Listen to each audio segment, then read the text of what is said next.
माड़ी आसुची बात्या मंथा 28 तारिख संध्यार राति मध्य आंध्र प्रदेश उपकूल छुईब बात्या मंथा मछलीपट्टनम कलिंगपट्टनम मध्य स्थलभाग छुईब बोली पूर्वानुमान कराଯାଇଛି।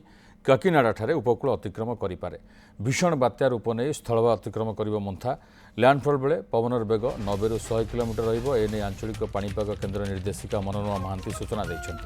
बात्या प्रभाव में दक्षिण ओडिशा रे प्रबल वर्षा संभावना रही। 28 और 29 तारिख में दक्षिण ओडिशा को रेड अलर्ट जारी करिछि आंचलिक पाणीपाग केन्द्र। एसत सर्वाधिक पवन 60 ରୁ 70 किलोमीटर और झटका पवन 80 किलोमीटर जाए रही पारे। दक्षिण ओडिशार 5टी जिला को सर्वाधिक पवन नहीं रेड अलर्ट जारी कर 27 तारिख आरंभ हो वर्षा। 28 और 29 तारिख में वर्षा सह पवन रहिबो।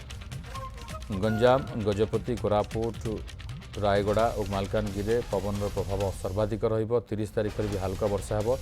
26 ରୁ 30 मत्स्यजीवी को समुद्र को जीवाई मना करा जायछि। समस्त बंदर रे 3 नंबर विपद संकेत दिया जायछि। आज अवपात परिणत नहीं काली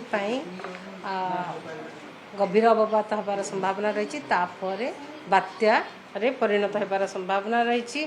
से आमर राज्य रे किछि स्थान रे वर्षा रहिबो। बहुत सारा अधिकांश स्थान में वर्षा रहिबो। ता सहित प्रबल अति प्रबल अत्यंत प्रबल वर्षा मध्य रहिबार संभावना रही।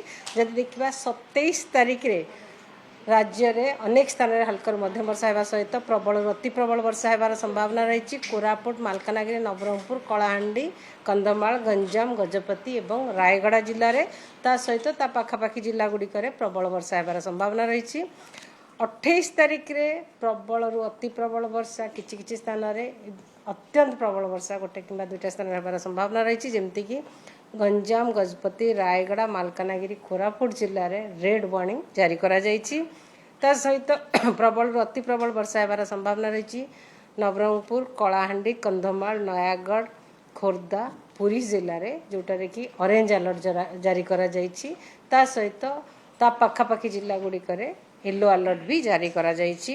29 तारिख रे मध्य प्रबल अति प्रबल वर्षा किछि स्थान होगा सहित अत्यंत प्रबल वर्षा होबार संभावना रही। गोटे कि दुईटा स्थान में जमती कि मालकानगिरी कोरापुट रायगड़ा नवरंगपुर एवं कलाहांडी जिले में प्रबल अति प्रबल वर्षा आमर बलांगीर नवरंगपुर बलांगीर नुआपड़ा जाज बौद्ध कंधमाल गंजाम जिले में रहिबार संभावना रही। ता सहित ता पाखापाखि जिला गुड़िक प्रबल वर्षा रहिबार संभावना रही।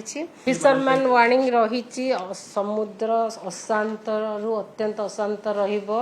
आमर 26 तारिख संध्यार 27 तारिख संध्या पर्यंत ता परवर्ती टाइम रे 28 तारिख 29 तारिख बेलू समुद्र कंडीशन आहरी अधिका खराब हम। से मत्स्यजीवी मानक बारण करा जायछि समुद्र भितर को न जीवा 26 तारिख ठार।